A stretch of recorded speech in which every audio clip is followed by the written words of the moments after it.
the term flow state is just another name for something that we've used all the time. All traditions have used the name for something different. It just so happens that it took flight because we have associated it with performance, musicians, entrepreneurs, businessmen and women. Being you fully is what saves everything. Not being you is what causes all the friction and the difficulty.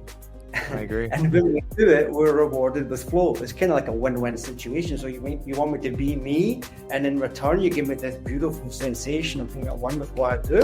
Thank you very much.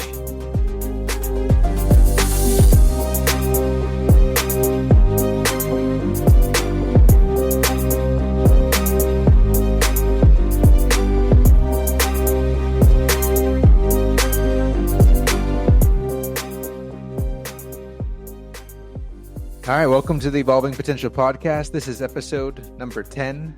I'm here today with Wilson Meloncelli. Wilson is a flow state performance coach, stunt performer, martial artist, former British MMA champion, who is currently the CEO of Mavericks Consulting. He's worked with Fortune 500 companies, musicians, entrepreneurs, and with the concept of flow. Because for me, I had my own entry into it. It was like, I was studying success, I was studying sports, I was studying spirituality, and I kind of found this intersection between all of them that was called this flow state. And so I still talk to people today, and when I mention flow state, I can't say I'm happy to hear that some people still don't know what that means. So you can kind of bridge into those two questions, like what is flow state and how did you kind of come about discovering that and becoming an expert in that? You know, I think you touched on it quite well, that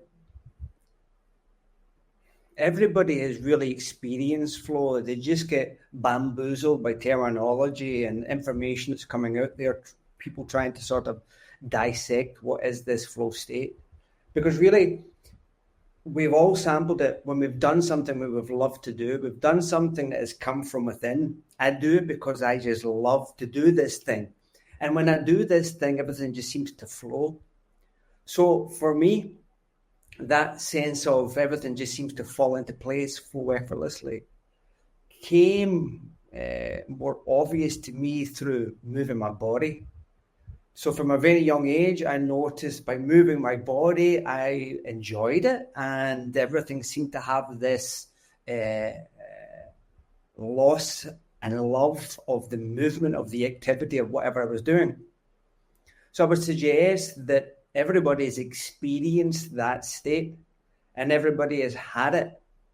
But for the very fact that they are unsure of that or looking for confirmation on, have I been in flow before? Have I not been in flow before? Actually tells us more and more on why these people find it very difficult to tap into flow on a regular basis. The same uncertainty of what it is very often the number one blocker for them. You understand what I mean? Yeah. So like that, when you understand that flow comes from within, intrinsic, of course, is helped by external triggers to pull us into that. But really, the want, the hunger, the pursuit, the drive towards doing something that you love to do, that is where the source of flow comes from. You mentioned about spirituality and all these other definitions. To me, there's no separation. To me, everything we can describe with the word flow. So a spiritual state, you can pull back into the understanding that we're deeply present, we're in the here and now, we're at one with that moment. The exact same thing as when we are performing an activity that we love to do, whether it is our sport, whether it is our business, whether it's making love. All of these things are spiritual experiences, flow experiences of being lost or truly found in the moment. You understand what I mean? Yep. Does that answer your question? Or was that? Yeah, no, I feel the same way. That's exactly what I came to discover. That's where that intersect is. It's all the same thing. And so whether you talk about success, like being successful, and I hear all these things of like, oh, find your lane and find what you're good at, and those things like that, that will ultimately lead you to the path of success. It's like that intrinsic value, that authenticity, finding what's best for you is ultimately what's going to lead the flow. And it's ultimately a spiritual experience. And then I happen to find that, okay, well, like that's really what sports psychology is kind of teaching. And so I found that's kind of why I found my way to this like mental performance coaching platform, and found guys like you who are teaching athletes, entrepreneurs, musicians, all these people, okay, how do I tap into what is intrinsically motivating for me and follow a path that feels good for me, that's going to allow me to then perform my best, because it's easy. It's easy to do things that we love to do, And so how did you kind of come to your own, place of finding flow? I love your use of word authentic self, or true authentic self is the terminology we use a lot of. All the paths that you try and walk to discover more of yourself, they all meet in the same place. So walking a spiritual path, trying to discover who you are, walking a path, trying to discover flow, walking a path, trying to improve your business, walking a path, trying to improve your relationship, they all meet in the same place, the exact same thing. So where I got to, or how I got to where I am, was by walking all those paths and then realizing they're all the same fucking path. Yep. All taking me to that one path, if you like, and that one path is in that here and now, and that one path is constantly transforming, if you like, the more and more that we keep ourselves aligned to that. So I still have a deep desire to resist or defy the norms, push back against the conditioning of society, if you like, or what we're expected to do. And I push back by being my true authentic self. By doing that, flow arrives to you a lot easier. So you almost need to sort of, for me, develop a sort of maverick-like attitude, or a rebel-like attitude, where everybody else is going that way, but I'm following this and it's telling me to go this way, so I follow that way. Yeah, and I love that. And in that pursuit, I would say that everybody that's pursuing flow has to do that at some point, has to take a decision. Who do you want to be? Do you want to be the puppet, or do you want to pursue who you truly are? And if you do that, you're rewarded with more flow in your life. Yeah, see, and that's something that I love and something that I've found as well. And I was just talking to my wife about this last night, is like when you go to, like, when you think about education system, or you think about corporations, a lot of them have this, like, I'm going to lock people down and get people to do what I say and get people to do it the way that I want to do. And I don't personally know of a lot of companies other than like Google who really respect, okay, if I give people the time to chase their intrinsic motivations, they're going to produce better. They're going to be happier. I'm going to get, more work out of them. And so I'm curious, if you've worked with Fortune 500 companies, like, how do you help them to create an environment in which people are able to do what they need to do at work, but also, finding that intrinsic joy for what it is they're doing, even when it's maybe not something that they love, Well, some of the things, a lot of the work that we do is with regards to large corporations, in fact, everybody. We really work from the inside out, and each individual first and foremost. I say this loosely, right? So please read between the words and hear what's coming next. I cultivate a disciplined routine into each and every person. But that disciplined routine feels disciplined in the beginning. But in time, you do it because you feel better doing it this way. So we work a lot on heart rate variability. Heart rate variability is the number one predictor for flow. It makes us healthier, happier, more resilient, more centered and balanced, easier to remain centered and balanced.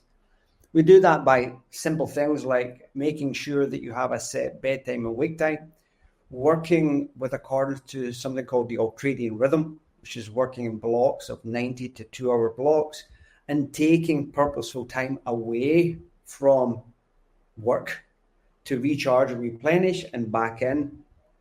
That simple foundation has a huge impact because people will learn to structure their calendar around their specific ebbs and flows.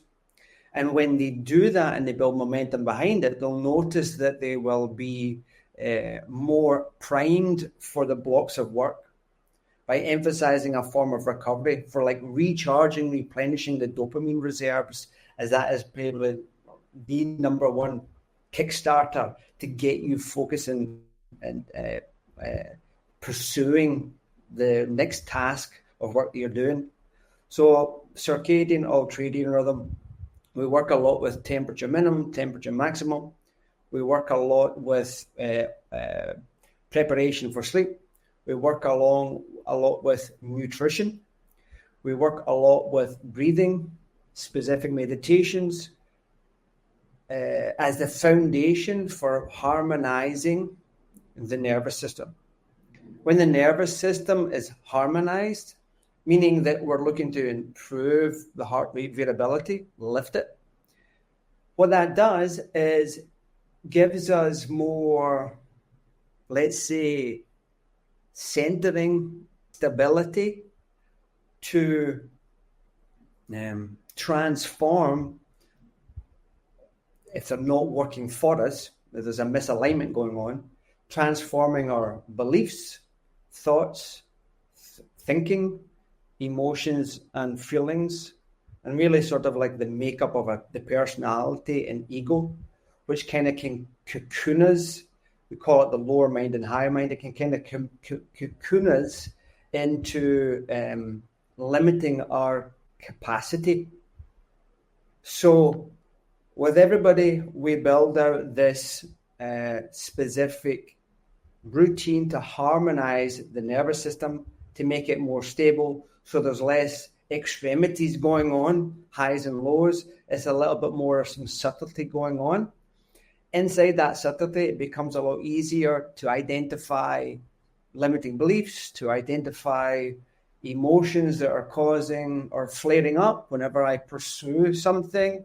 It gives us the ability to observe, are we overthinking? Are we leaning more towards thinking? Are we accessing thoughts that are in harmony with who we truly are, or thoughts that are in harmony with the confusion of the lower mind?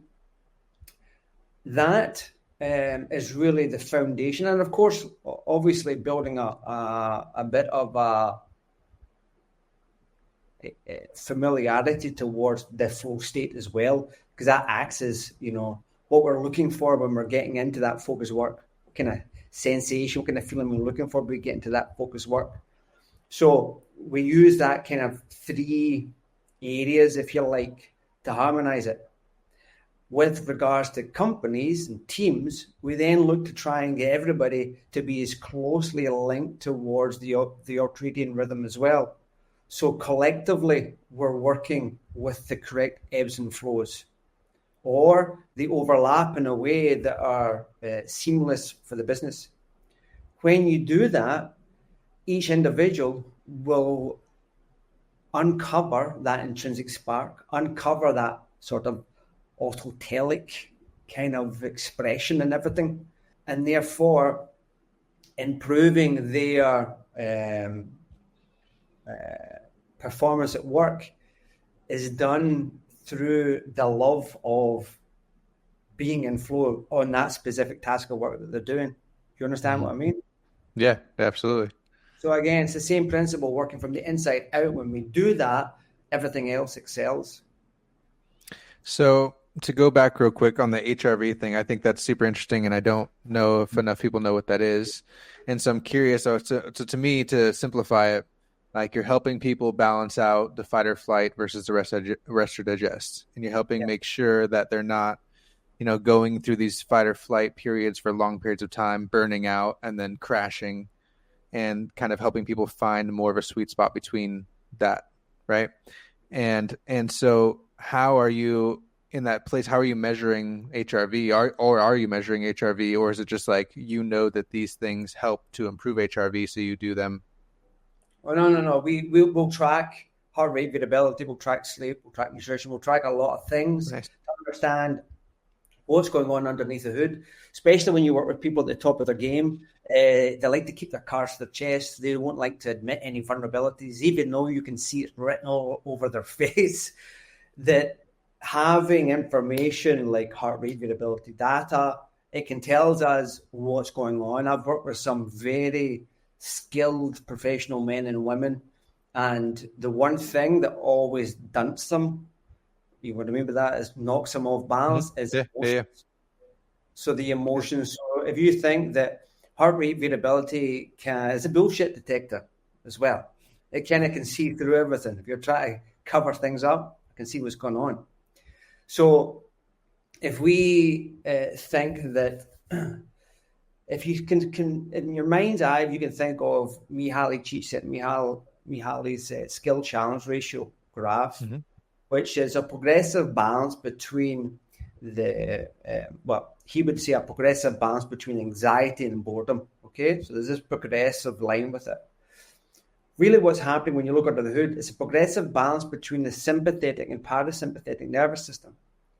So when we are performing at our best, there's a beautiful dance going on underneath the hood with our autonomic nervous system, maintaining arousal but yet calm, cool, and collective at the same time. There's that sweet spot between it. Let's say as a default for society, though, it's almost like we're hot-wired or conditioned to put the foot down on the gas pedal all the time. Push, push, push, push, push. Let's say that's a sympathetic response. Our default is to keep going. When the car runs out of fuel, we think, fuck it, I'll just keep my foot in the gas and keep going. That's what I was taught to do. Not realizing the effects. Mind over matter. They keep pushing their foot down in the gas and wonder why after a week or two they're not getting the same performance they got out of the vehicle as they did before. Yeah. So the heart rate variability helps develop awareness internally and a sense of self-mastery. And the likes for any of the top performers out there, you'll get more insights, more aha moments when you're not thinking. You'll get more insights, breakthroughs, and achievements in your skills by your downtime. Ideas, solutions to problems arise in the state of being empty, like a vessel for the moment. That's where thoughts arise. Understanding that thoughts and thinking are different. Thoughts will come to you if you're in the state for them to come. So if I have a problem, by me remaining in a state to attract, if you like, solutions, they'll come. But if I'm constantly trying to make stuff happen, I will not get what I'm looking for. So heart rate variability is a powerful tool to help with that. You understand what I mean? Yeah. I actually just did a book summary of a book called The Breakout Principle by Herbert Benson. And he talks about that, like how you find your breakouts and through this process of letting go. And it's actually like proven by neuroscience and everything. And so I'm curious, like, have you had experiences with people in which it's difficult to get them to understand that they need to take breaks, whether it's Fortune 500 companies, whether it's individuals? Because I've personally talked to people about that. I talked to some lady the other day who was like, oh, I work for this huge corporation and we don't get any breaks. And my husband works for a smaller company and they have like coffee and cookies Tuesday, and they have these things that are filtered into their schedules that the company understands that if I give these people breaks here and there, they're going to perform better. And yet the big corporation doesn't want to give people breaks and potentially doesn't understand the value in that. So, I mean, have you faced hardship in trying to get people to take breaks and understand this? Yes, yes, and no. So, for example, some of the people who worked in the big corporations, for themselves included, they have such a disciplined schedule and routine with breaks factored in there. We have to sort of, when they do that, they know they perform better. I think people lower down the ranks don't get that same leeway. But we need to create that for ourselves. It's not easy because not only are you rebelling against your environment, but you're also rebelling against your conditioning, your upbringing, what your society believes you should be like, what you should be doing. All these is really what we need to stand up to, is transform what's going on internally. That's the battle that's going on and is revealed with people's reluctance to take breaks or the reluctance to maintain consistency in having that scheduled routine. They'll break out and they'll justify it. They'll prioritize something else, which is merely a trick of the lower mind, pulling the wool over their eyes. No, you're right. Yeah. We should sacrifice that for this. Bullshit. So really, for people that want to accomplish greatness in what they're doing, they need to sort of have this sense of internal discipline that evolves, but nobody else knows that it's happening. Nobody else knows what is going on underneath the hood. Do you understand what I mean by that? Yeah, absolutely. So that's how people will get the breakthroughs and overcome the reluctance to look after themselves. Yeah, nice. So I have this question about, you have a solution for the physical stuff. It's not just physical, it's also the mind as well. Their mind and body are deeply connected, for helping people find that flow state, or helping people make sure that they're physiologically primed for the flow state, I guess, so to say. And so if someone comes to you and they don't know how to get into flow state, you're going to then get their nutrition unlock, get their HRV unlock, make sure that they're utilizing these breaks and these different things that are super powerful. But at the same time, what if someone's like, I don't know what my intrinsic spark is. I don't know what my authentic self is. And so let's just say it's an entrepreneur and they're working at building a business that is just a good business, like a quote unquote, I've started this business because there's money in it, not because it's something that I love to do. And so how might you help them outside of just the physical stuff to be physiologically primed? How might you help them guide themselves towards finding that intrinsic spark? Guiding is a great word for it, or creating experiences or situations for them to discover it for themselves. We do a lot of work internally as well. So helping transform limiting beliefs, change certain feelings in your body.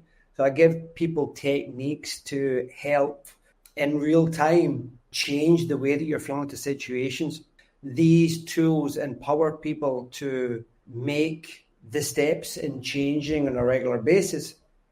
And when they start making those steps, so let's say we have done, I'll call it the steak and eggs or the bread and butter of what we do with getting the nervous system in alignment. Okay, we get that.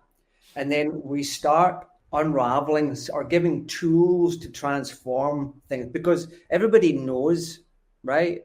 There's this intrinsic spark inside it. And really what we're doing is helping remove the layers for it to come out. I probably see it when I speak to people, what it is. But at the same time, that means nothing. They have to see it themselves. So I have to help remove the layers, let go of the bricks in the backpack so that they can discover what excites them themselves.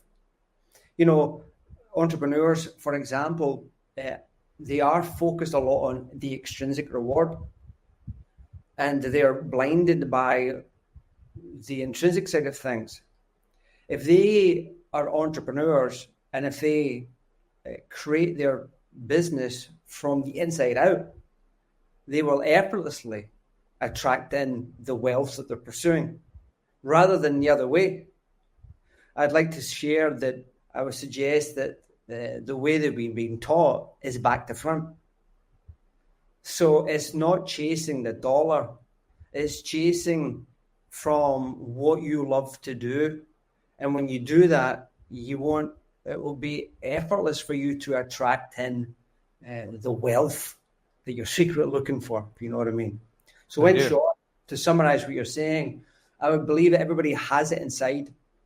Part of what we're doing is softening the machinery to allow it to bubble up to the surface. When it bubbles up to the surface, take small steps without expectations of where those steps will take you and see what happens. It could be that it is the first step is, I'm going to pick up my guitar and play something. You pick up the guitar and you play something, but that intrinsic spark evolves and transforms into something else. It was merely just a stepping stone to remember what intrinsic means, coming from within means. So it is, if people understand and the patience to understand that it's a journey and a process that they'll go through to unraveling it, when they do that, everything will accelerate. I love that. Yeah, I'm huge into this idea of Jim Rohn called it enlightened self-interest. And so it's like you doing what you love to do the most will ultimately help the most people. And that's enlightened self-interest. And I think that, like you said, the world has been taught the backwards way of go find a good job. And that literally like tears me apart hearing people talk about like, I want to go be an accountant, or I want to go be a nurse, or I want to go do these things, when you can tell that that's not something they have any passion about at all. I know that there's people that are passionate about numbers. I know there's people that are passionate about helping people in healthcare. And that's amazing. But I know that there's plenty of people that are just going after those jobs because they've been told this is a secure job, this is a good job. And hopefully outside of those hours, they can find some sort of intrinsic spark. Because if not, it's very sad. And that's where a lot of people are just drinking away their sorrows and doing these things because they don't know what that spark is. I would say they do, but they're not listening to it. And I would say that it's because, like, let's say I like to use the definitions of like lower mind, higher mind. So let's say lower mind is being the physical mind. You're not this body mind. You are, however you term it, spiritual being, whatever you like to term it all. That's who you really are. Your lower mind has been conditioned, manipulated with, altered, where it's created this sort of way of functioning in the world. But yet there's a part of you, your true part of you, the higher self of you, that just knows what you need to do, where you're going to go. And the conflict that's going on between those two is what causes a lot of the disharmony in the individual and in the world. The rebellion from either direction, the fear of actually letting go of the control over the lower mind and embracing the control over your true self, your higher self. This is a lot of the conflict with it all. However, those that are sniffing around this whole thing of flow, sniffing around, knowing that something's just not quite right, those people are more likely to eventually let go and fall into the hands of who they truly are and make the big changes in the world. I mean, that's it. I mean, you doing what you love to do is making an impact in the world by you being you. Being you fully is what saves everything. Not being you is what causes all the friction and the difficulty. We have a responsibility to be our true selves. I agree. And when we do it, we're rewarded with flow. It's kind of like a win-win situation. So you want me to be me, and in return, you give me this beautiful sensation of being at one with what I do. Thank you very much. Absolutely. And that's what this has always been about. Like, I am very passionate about seeing people lit up, seeing people doing whatever it is that makes them happy, and knowing that in that space, there is no inner critic. There is no thought of anyone else judging them. When you see people just like lit up and pursuing their passions, it's an amazing thing to watch, and it's an amazing thing to be a part of. And I think that if everyone were working towards doing that and finding that the world would definitely be a better place. I agree. I agree. But it takes confidence and strength, if you like, to be that. Because the majority of people are not. Like I was saying in the beginning, everybody's telling you to go this direction. What we're talking about is going forwards. Yeah, being a maverick. Yeah. I love that. I love that. So Yeah. I'm curious with your own entry into flow and the decision to become a flow state performance coach. How did all that come about? Like I'm not sure what you were doing before that, or I know you were, had a history in martial arts, and I'm not sure how you ended up kind of being like, this is what lights me up and this is what I'm going to do. And I'm going to build a consulting company around it. And I'm going to be Mr. Flow State Performance guy. And like, how did we get there? Man, I mean, the easiest answer is just saying following that intrinsic spark, following the thing that lights you up. I mean, from a very, very young age, my awareness was brought to this little spark inside.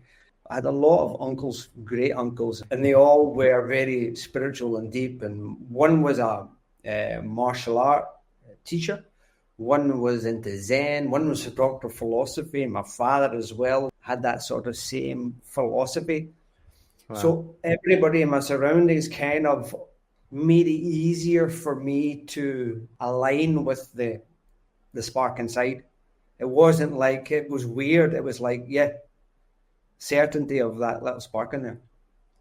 So I performed and did things that I love to do, move my body, martial arts, different types of coaching.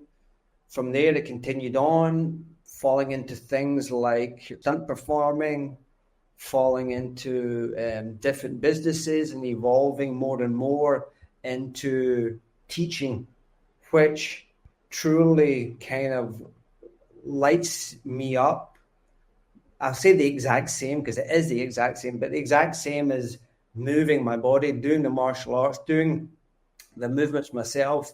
These all come from that same place. So by me following that excitement, it took me to where I am today, speaking to you and talking about something that is me or I or us or the one. It's just part of the makeup of who I am. So how I got here and who I am right at this moment is purely down to following that spark from a young age and arriving here. And along that journey, little things have nudged me in this direction, and this has bubbled up to this. Even my approach is kind of unique in a sense that it comes from that sort of martial arts sort of foundation. But at the same time, there's this, I think some people say this passionate alignment with it all, so that you don't need to be okay with combat sports to resonate with my approach. It works for everybody. Do you happen to remember like coming upon the idea of flow state and you're like, oh my God, this is it? Like, was it through the flow book or was it just like how do you so come across that? I just start speaking about it. I said, everything kind of just flows when you put yourself into this state. And I remember talking about it back in the days when I was teaching martial arts, personal training. It was like, you're kind of looking for this thing. I didn't know anything about Mihai Csikszentmihalyi at the time. I just spoke about this sweet spot that we go into where everything's easy, where everything feels good, where you don't need to try so hard. And like I would also suggest that the term flow state is just another name for something that we've used all the time. All traditions have used the name for something different. It just so happens that it's took flight because we have associated it with performance, musicians, entrepreneurs, businessmen and women. It's always been there. This is what's beautiful about it. Is just that, people that are on the pursuit of finding flow in their business are on a spiritual path. The same thing with the athletes that are trying to have the breakthrough when they understand that they're using their sport as an instrument to evolve spiritually, transcend themselves. When they understand that, it changes everything. Yeah, absolutely. And that's what I've resonated with most when I'm like, I found my way into like the study of sports psychology, but then I'm just like, I don't necessarily even like that term. It kind of turns me off, honestly, because then these coaches, I don't know if you know who George Mumford is. There's a guy named Peter Crone, and these guys, like, they teach spiritual concepts to athletes, and that's like what helps them perform the best. And they're literally teaching mindfulness, and they're teaching this inner alignment type stuff. And I absolutely love that so much more, and it resonates with me so much more. So people are chasing their path of greatest alignment and trying to let go of all the bullshit that's holding them back, ultimately, as a way of performing their best. And it's not about the performance. It's about finding that inner spark, like you said. But it's interesting, right? Because let's say sports and business, sports, we're chasing that intrinsic response, as in that medal, that trophy, that prize money. And the entrepreneur as well, they're chasing that extrinsic, the money, this. Again, when they flip it upside down, when they just do it because they want to do it, they love to do it, the rewards, the prizes will come to them. But they've been entrained to think you need to be first. You need to win this. You need to get this, which, of course, we kind of want to do. But when that's the main goal, it suffocates your performance. It suffocates why you did it in the first place. It kills it. So I know that you've faced some negative self-talk and, ruminations and being caught up in other people's expectations. And so I'm kind of curious how you were able to let go of that. Because I know you said you've been tapped in to this place from a young age, but at some point you've probably gotten, astray from that path and pulled into society's expectations. Yeah. And so what was your path of discovering that was happening to you and kind of overcoming that? You're right. There was no fucking roses at my feet from the beginning, like everybody, right? There's the fucking red carpet. But the one that comes to mind straight away is being dyslexic, going to school, trying to fit in, trying to learn certain things, and really struggling with reading, really struggling with spelling, things like this. And that, I suppose, dents you at a young age, and it becomes easy for you to fall astray and fall into what everybody else seems to be doing in the classroom. I need to sort of fit in here, not realizing at the time that everybody's like a zombie. Zombies, yeah. No, but I think, shit, I need to be like this. Okay. So I suppose that was one. But again, would you learn to transform it? So from there, I ended up writing a lot of books. I ended up writing a lot of programs. So I ended up using that to my advantage. I'm going to write the way I want to write. Don't worry, everybody. I got somebody to correct the spelling and grammar, just in case you're panicking. But that's the kind of obstacles that I would face.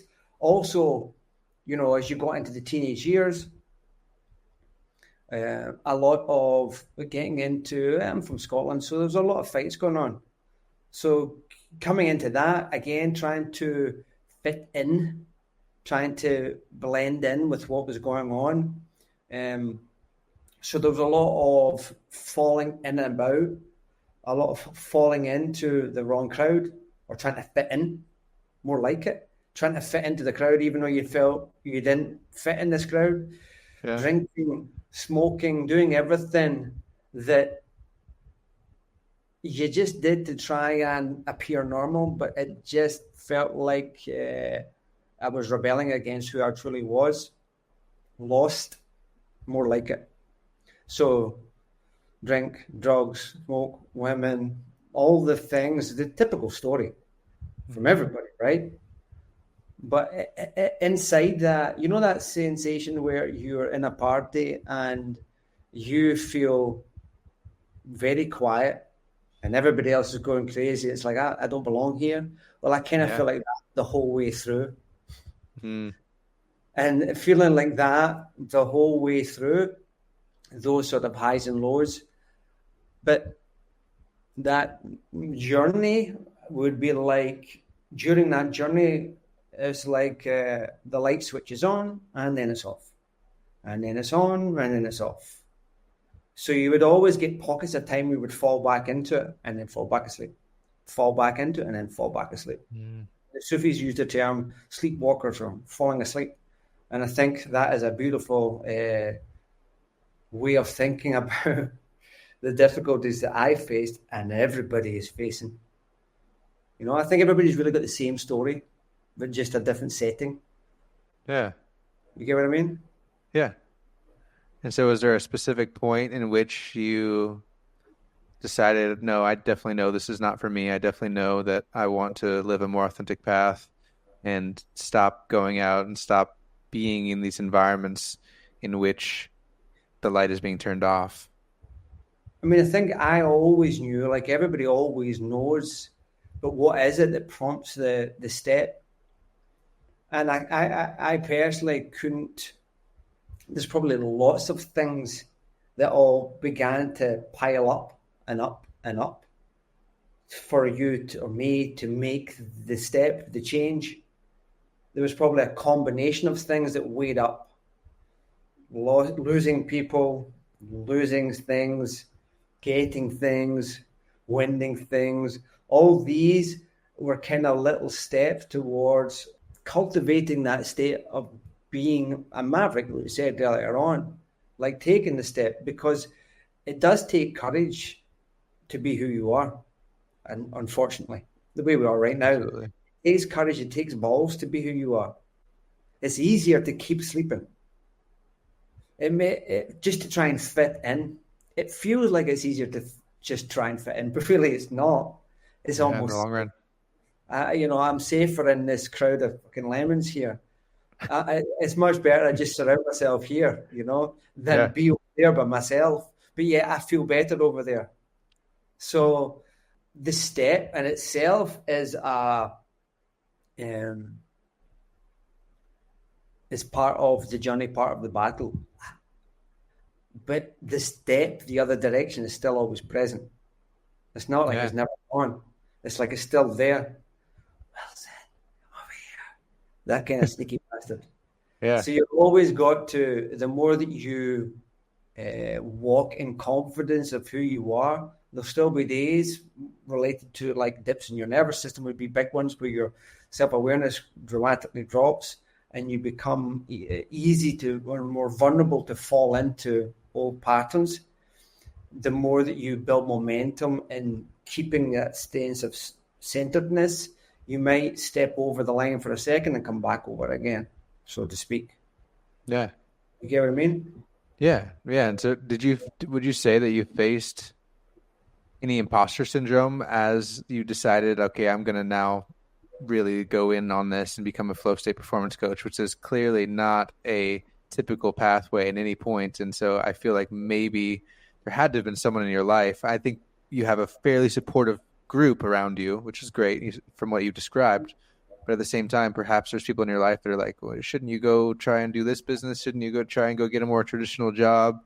And did you face any imposter syndrome with like, no, I'm going to be a flow state performance coach and this is what I want to do and I want to work with world-class athletes and all this stuff?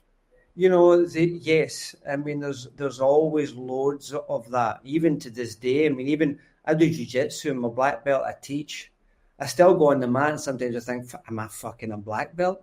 Sometimes it feels like, am I just having a laugh? And other times I go in there and feel fantastic and I feel great. So there's always that sort of booby trap line present for everybody. It never goes. It just gets quieter. The people that say it's not there are just bullshitting. It's still there. You still have both paths that you could go down at any point. I like that analogy of like having a dark wolf and light wolves. They're both there all the time. Just whichever one you choose to feed for a little bit and it's fucking got you. So all these lacking in confidence in your skills come and go all the time. But when you dust off and get back up, which one do I want to pay attention to? Which one do I want to focus on? And that's, one of my teachers would say to me, you're choosing at every moment. When you pull yourself into the here and now, truly be present, they also call it the point of power and point of choice. You're always choosing. If you're aware of something, you're choosing. So I could choose to feel lack of confidence or conducive to feel confidence, so to speak. Always have that choice. And the only position that we can keep ourselves safe is cultivating ourselves, solidifying ourselves in the here and now, and knowing that it always changes, evolves, flows. That's a perfect segue into, I was going to ask you, like, what were some of your personal practices for staying in this place? I know that you have like the nutrition and the HRV and the sleep and the circadian rhythms and all the things you've talked about. And so what do you think that are your most impactful personal practices that allow you to feed that correct wolf? Practice specific meditations I was given by my teacher that really grew me into being one with the moment, one with everything. I practice what I preach. I mean, I get up at the same time. I go to bed as close as I can to the same time. I say that because I've got a son now. You know what I'm talking about. Yep. I align to the rhythm. I value, I say breaks, but they're not really breaks, because in the breaks, they should be like a form of meditation, meaning there's no internal dialogue going on. There's no thinking. There is only being in a space that allows ideas, creativity, solutions, thoughts to come to me. Or if things come to me and I don't fancy what I see, I'll flick it away. So what I'm trying to get to is like the practice that I implement is I work with making sure that I start the day with remembering who I am. I work with making sure that my nervous system is calm. And as I do that, I say calm to an extent. I mean, I do martial arts, so MMA, Jiu Jitsu. I purposely put myself into uncomfortable situations.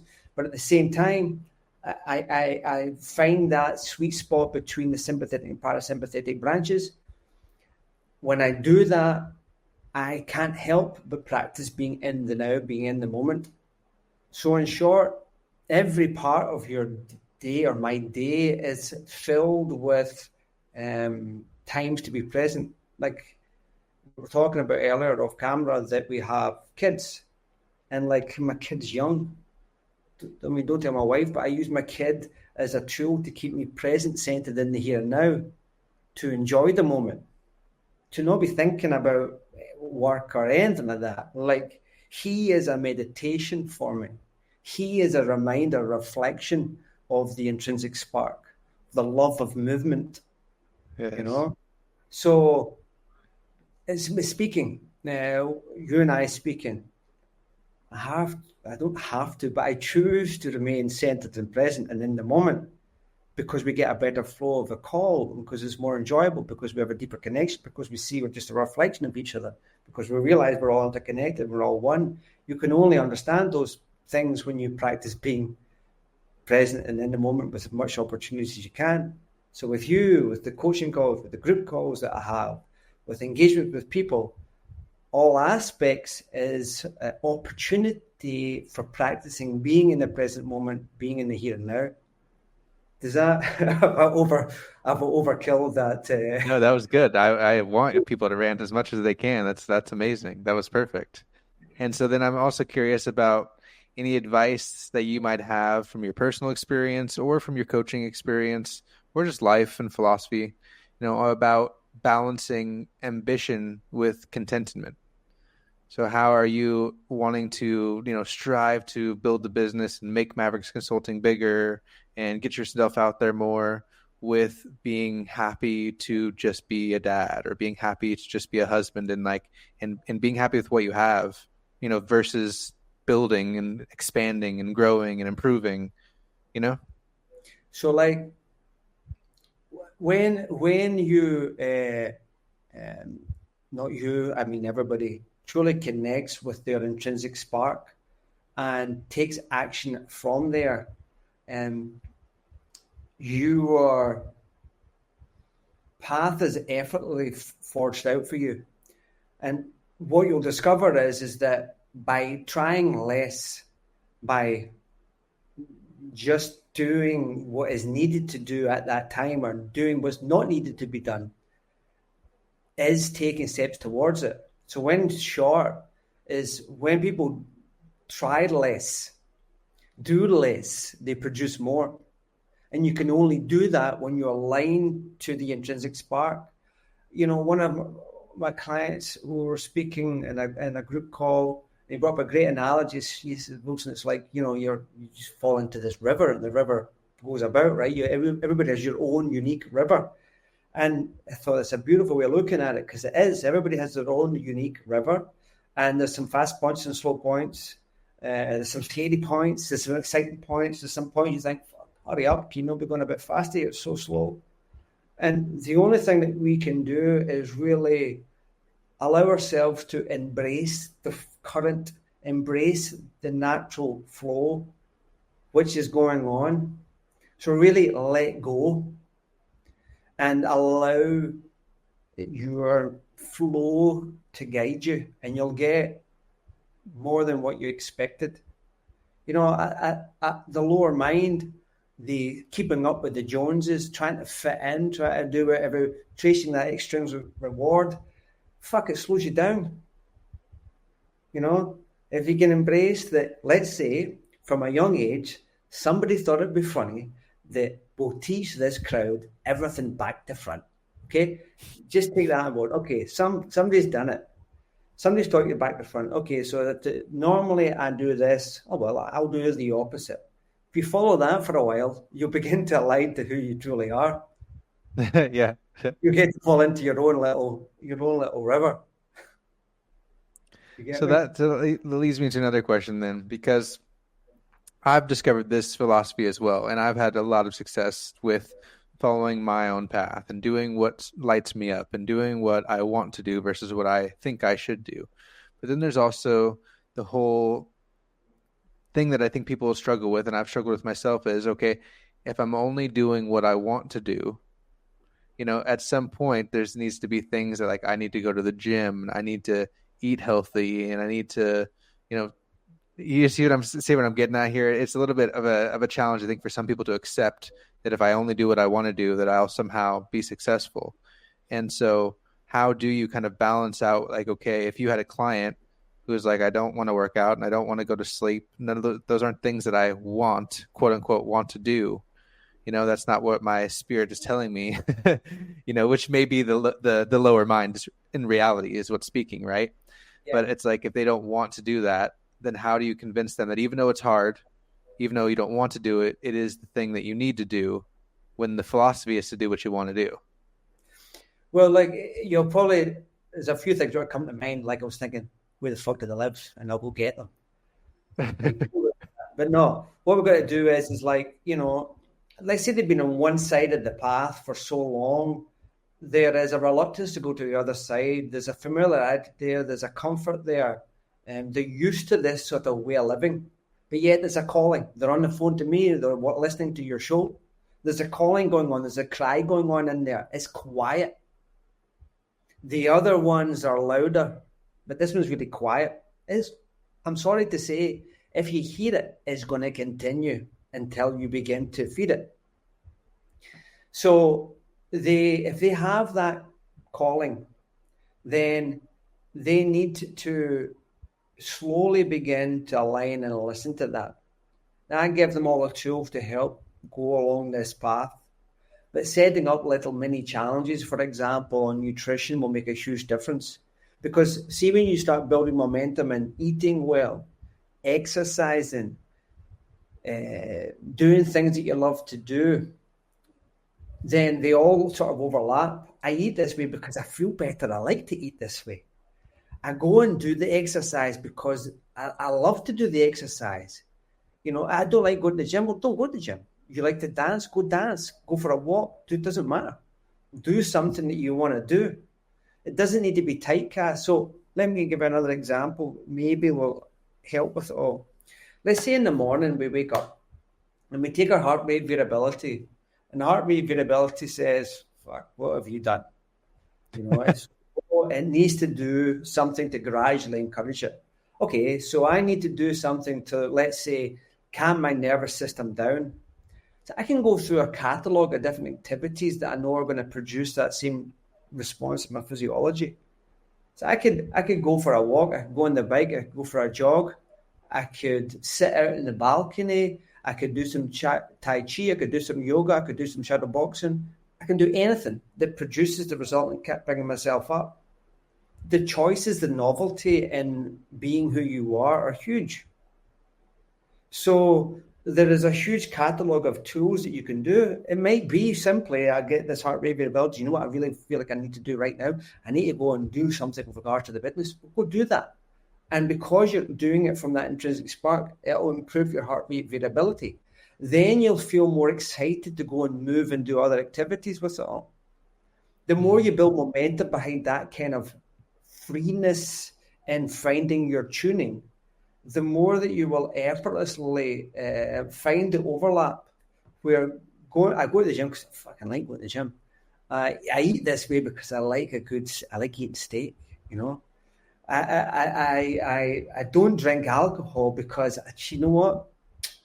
I prefer waking up fresh and kicking ass for the day. Same.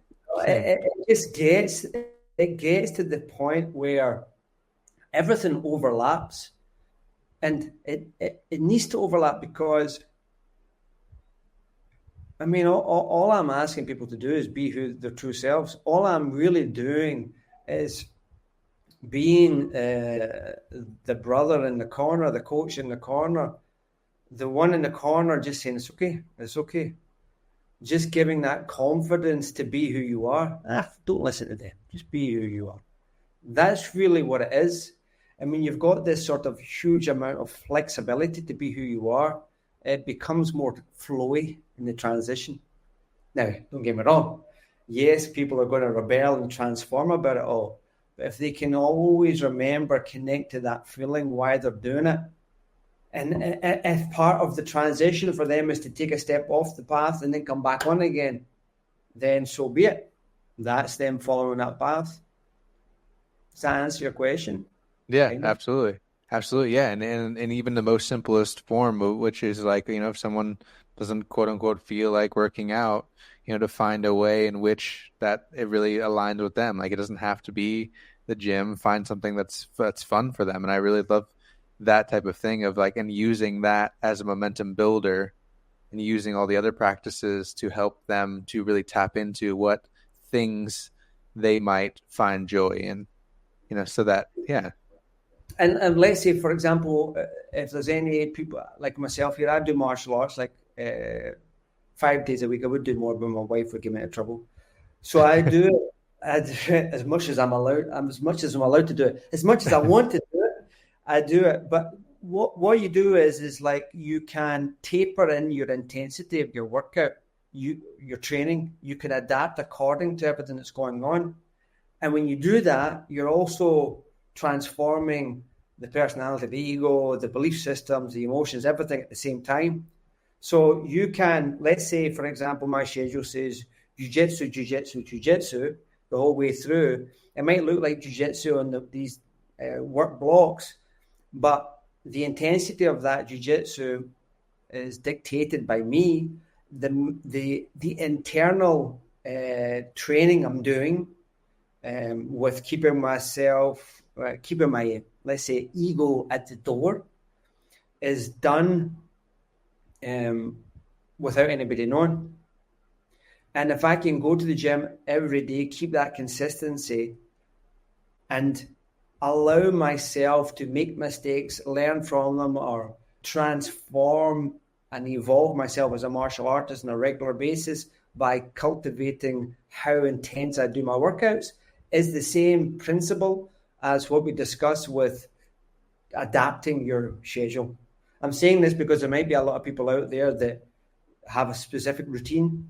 You can do the same routine, but it's the way that you're doing that routine, the intensity that you're doing that routine, and the work that's going on underneath the hood that nobody will see, only you'll see or sense, and you've got to do it without caring or giving a fuck if anybody knows or doesn't know. Yeah, that makes sense. And Yeah. and being, like training instinctually almost, like going in and being more aware with how you are feeling and what you might need today. Do I need an intense day? Do I feel great? Do I need to kind of back off a little bit, but still maintaining and keeping that momentum along the way, right? So keeping that thought, right? So let's say I go into the gym, I'm in that state, and then I see somebody lifting heavy, and I immediately go, I can fucking do that. That's that lower mind taking shape, right? So like in every moment, there's an opportunity to remain centered and present to see who is in control. Oh, competition, compete against that. I'm tired of run down. I'm not going to let him lift heavier than me today or whatever it is. And then you raise it up above it. So every moment is an opportunity to remain centered in the here and now, be in this space of choice, power of point of power. And there is where we make the breakthroughs. That kind of example, not the external, but what's going on that nobody else can see. That's a tough one. And so would you say, I mean, you kind of answered this already, but just to touch on it again, that if someone is really having trouble differentiating the lower mind versus the higher mind, is it my lower mind that's telling me to go lift more because of competition, or is it my higher mind that's saying, you got this and this is what I want to do? How do you help people to tap into that? So like your lower mind, there's a whole lot of information we could go through with it all, but let's say your lower mind creates division, separation, competitive, analyzes a lot, it judges a lot, it compares, it bursts like frustration, anxiety. Higher mind has this sort of unification. We're all one. There's this bonding built towards it all. There's this deeper knowing of being connected to everything. It's the pocket of creativity, inspiration. It's the space of where flow comes from, really, is that alignment there. A great way of looking at it, if you think that your lower mind is very limited with its perceptions and what it can see, and it believes that it can predict the future. And what a common habit is people try and work out each path, what's going to happen. That's a lower mind component. The lower mind is like being in the ocean with a mask on. It can only see so far, whereas the higher mind, the higher self, is the ocean. It is everything. So when you realize I'm overthinking, I'm trying to work all these paths out, that's your lower mind. I'm comparing and judging, that's a lower mind. If I react quickly, it's probably coming from your lower mind. Where I have this sort of space of knowing, where I have this sort of insight that something will arrive, I know I'm on the right path. When I have this sort of presence to respond instead of react, this is coming from your higher mind. But I don't need to tell you. All you need to do is practice on a regular basis and being present. Do things that help you remain present no matter if there's a shitstorm going on around you. Can I remain centered and present? If you can do that, there is a space to make the changes in your life. Man, I got to be honest. I needed to hear that, because that's something that I find myself doing a lot. And so what you're saying, kind of in my own words, is determining and discovering the characteristics of the higher and lower mind, so that you can gain some sort of self-awareness of when I'm feeling this way, when I'm doing these things. These are characterized, by the lower mind, and when I'm feeling this way and doing these things, this is more characteristic of the higher mind. And so I have personally found myself constantly trying to predict and figure out those pathways of like, okay, where's my career path leading? Like, I'm studying all these things and I'm loving all these things, and I love flow state, and I've got all these books behind me. I love to read, but what's the point of it all? And I'm like, maybe it could take me down this path. Maybe it could take me down this path. Maybe it can take me down this path. And I'm sitting there, and I'm a very much, an overthinking type person to do that. And I have to like reel it in and be like, okay, what do I just love to do? What lights me up? and trying to stay there. But I find myself bouncing back and forth between the two of like, okay, yeah, but what's the point of it all? Why am I doing all this? Well, look, man, and I think this should give comfort, right? I did this survey in the group just the other day. Hands up who feels like they think a lot. Everybody's hands goes up. And like, when you understand this, you can think, okay.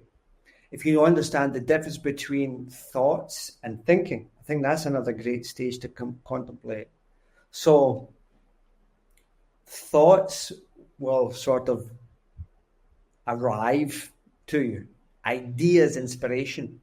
When you're in the state of being present and in the moment, thinking is more like an action. If you're thinking a lot, you are, let's say that's a component of your lower mind, thinking a lot. However, for them to work in harmony, I'm present, I'm in the moment. Why?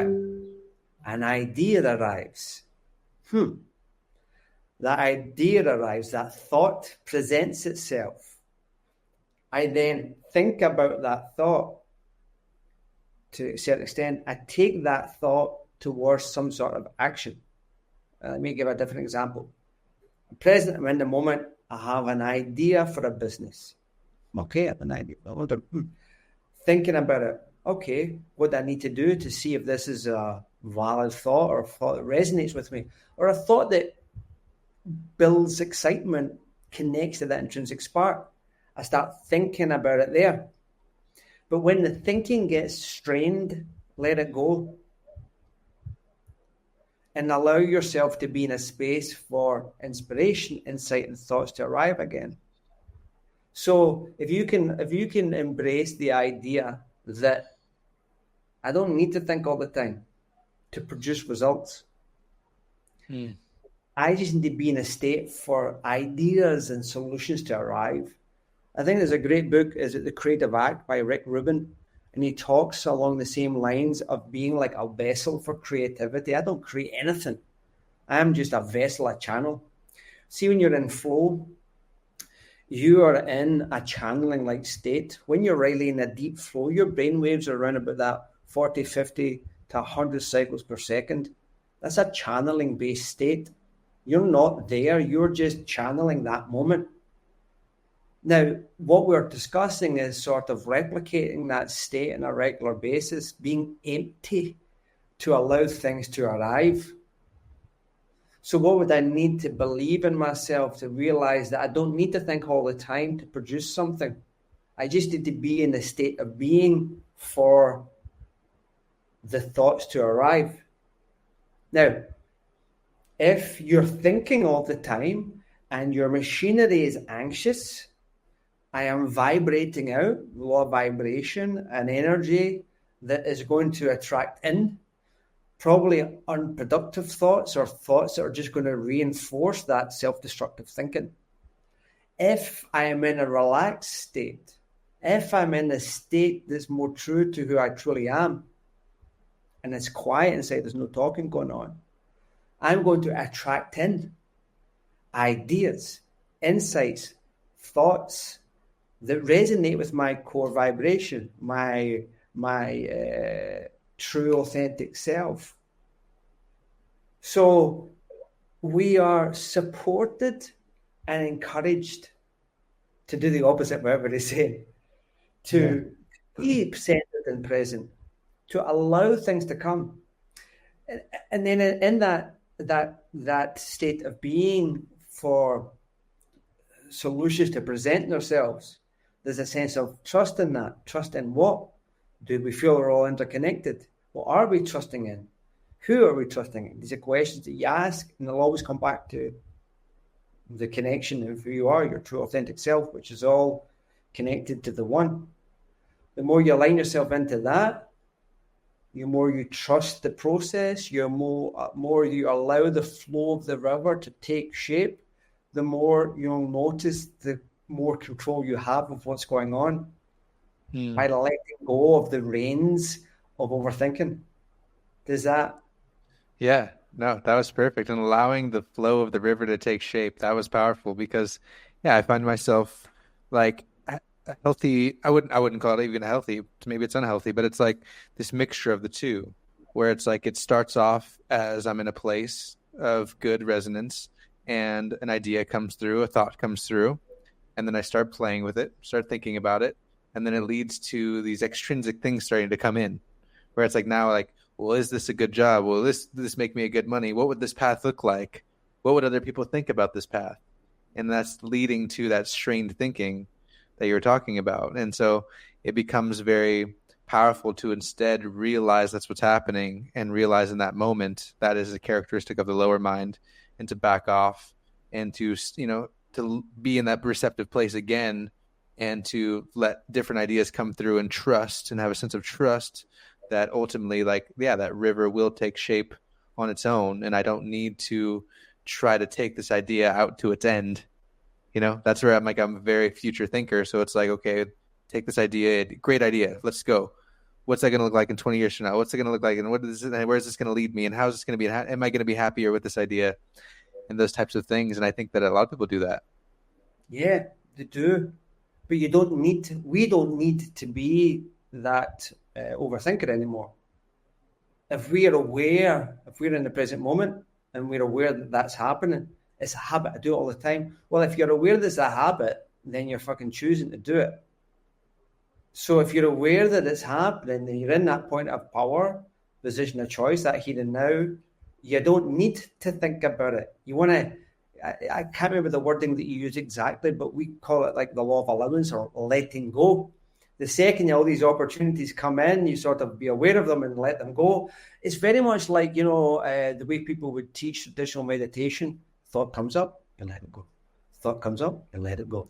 The same idea when you're following that, something comes up, you follow it, exciting, yeah, okay, and then you let it go.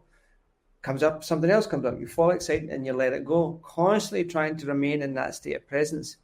The more you do that, other laws fall into place or other principles fall into place. You begin to notice synchronicities.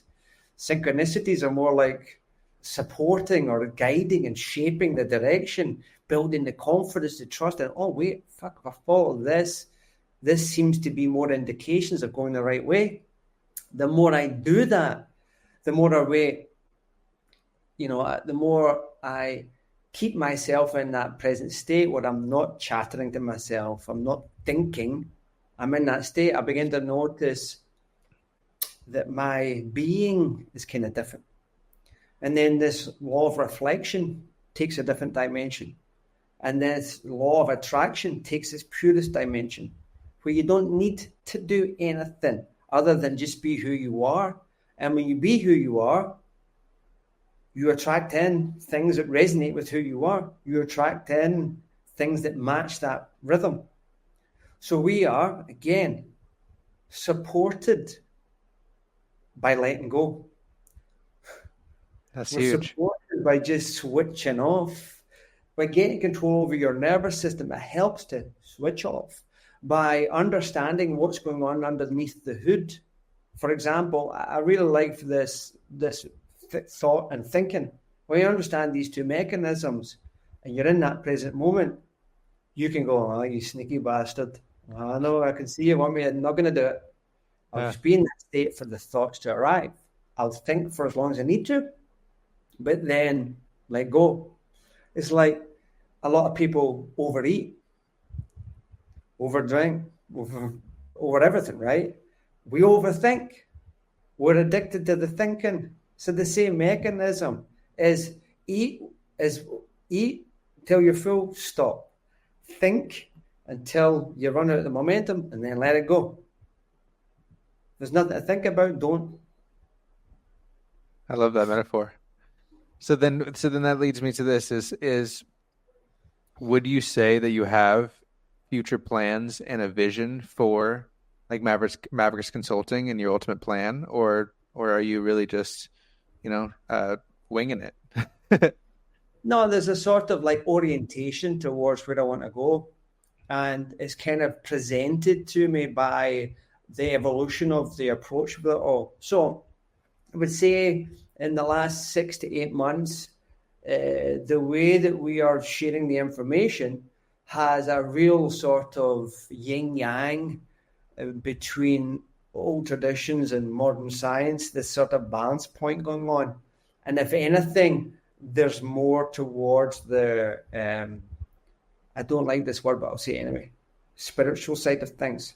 I only don't like it because it's got so much connotation on for everybody. No. I suggest that we truly are a spiritual being. The other thing is just a mask. So like the way that we have evolved at all is more leaning towards this, but going more in depth with, as I say that, more in depth with what affects our nervous system. What things can we do? What other things can we unravel with lab testing to complement the HRV, the sleep tracking? We do a lot of things like this just now. And in doing that, by being excited and passionate with transforming, refining, sharpening the blade of coaching and teaching, I attract in people that resonate with that kind of approach. I draw in, by being who I am, the right people that match that kind of frequency. And, that's really the secret for everything, is like you doing what you love to do without expectations, just falling in love with doing what you're going to do. That will attract in people. You don't need to think. It will just happen. When you do it with expectations, it won't. But when you just do it because I love to refine the art of what I'm doing, things attract in. So I'm embracing that by just falling deeper and deeper in love with the art of coaching. However, the external returns that, I'm open. Man, I love that. So we'll kind of wrap it up here, and I'm curious. You've touched on a lot of things here, and if people want to reach out to you, we'll give them that chance in a second. You can, tag your stuff. But if people are at home right now and they want to begin down this path, what are some just basic tips, summarizing some of the things that you've said that they can kind of begin to find their own flow, find their intrinsic spark? What's the take home? So the best one, this came to mind because I was in the state to draw down this song. Yeah. So tape your mouth closed.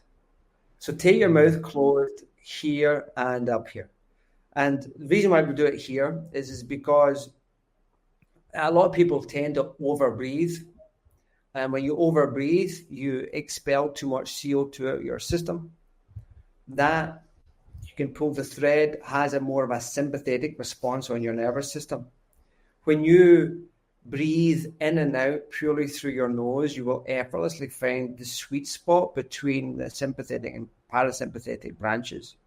If you want more details, then breathe for 4 seconds in and 4 seconds out, but not trying to do that. Allow it to happen. So that mouth taped up will allow that. And tape your mouth up in your mind as well. When you are breathing in that way, you'll notice that you'll have to remain centered and present. When you remain centered and present, you'll probably notice that you're maybe analyzing, judging, assessing, talking. Try and tape that mouth up as well. When you get up from the couch or the chair, wherever you're doing it, and you move about, keep the tape on.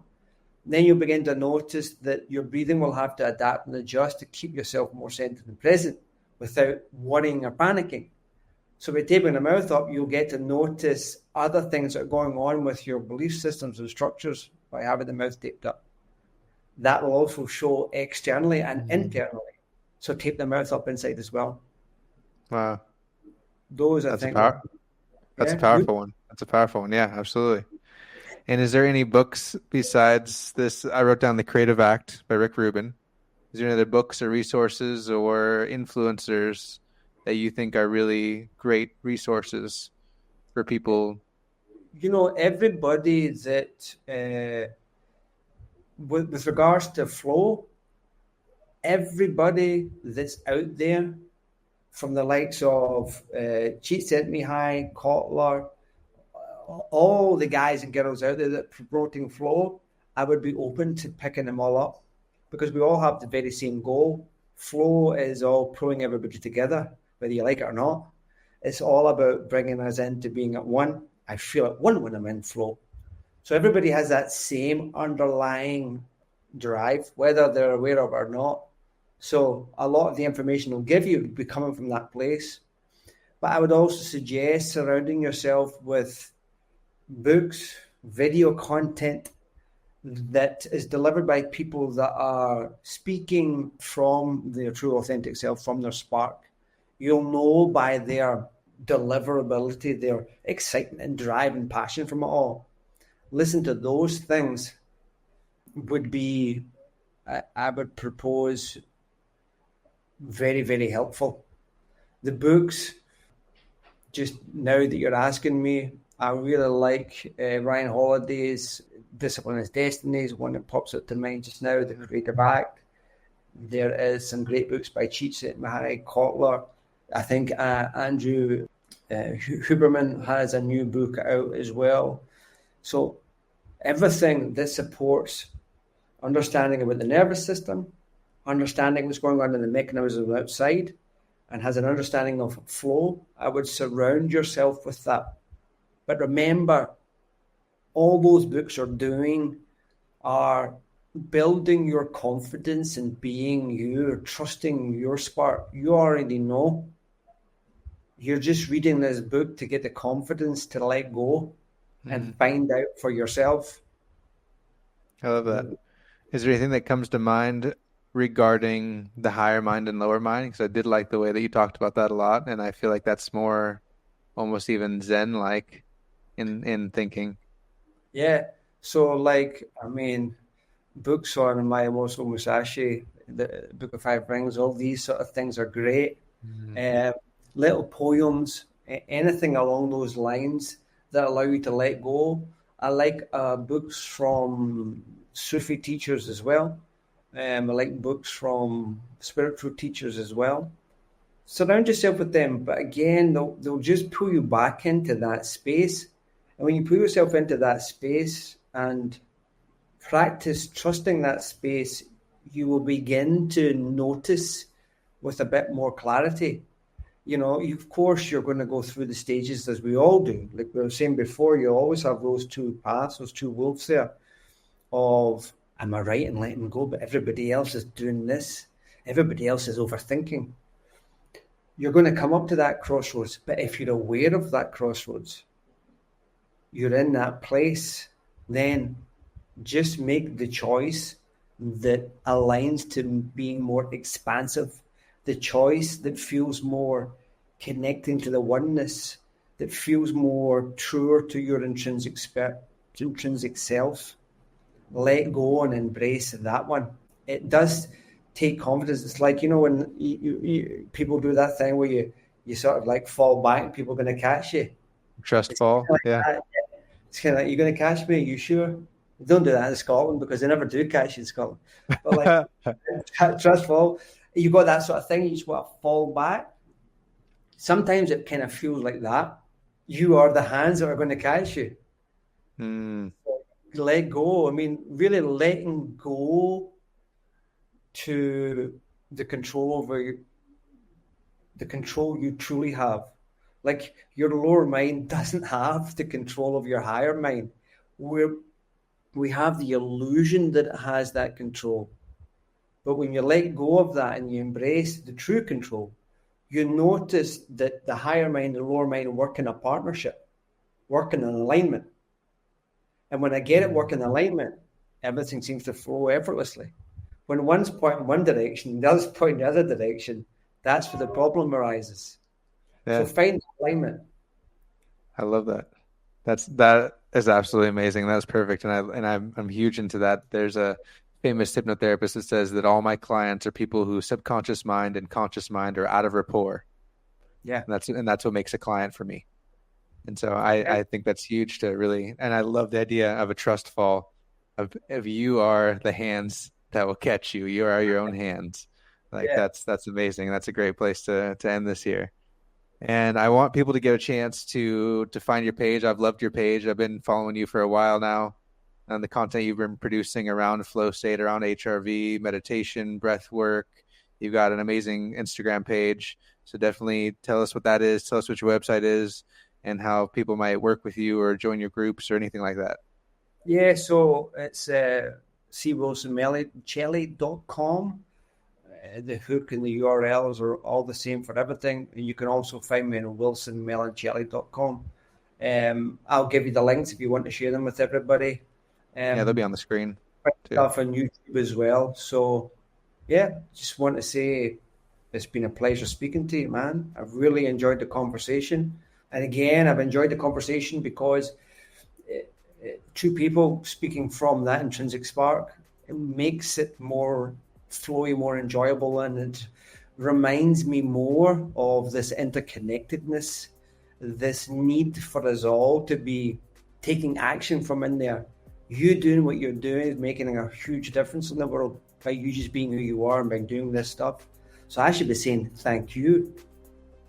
Thank you. I appreciate that, and thank you. It's been amazing, absolutely amazing to connect with you. You've far exceeded my expectations, which I shouldn't have had in the first place, right? I came into this not knowing what to expect, and yeah, you've far exceeded that, and I'm very grateful that you were willing to take the time to have this conversation. So thank you again for being here, and I think that any of you watching this will get a great amount of value from this. So thank you again. A big hug, brother. Thank you very much.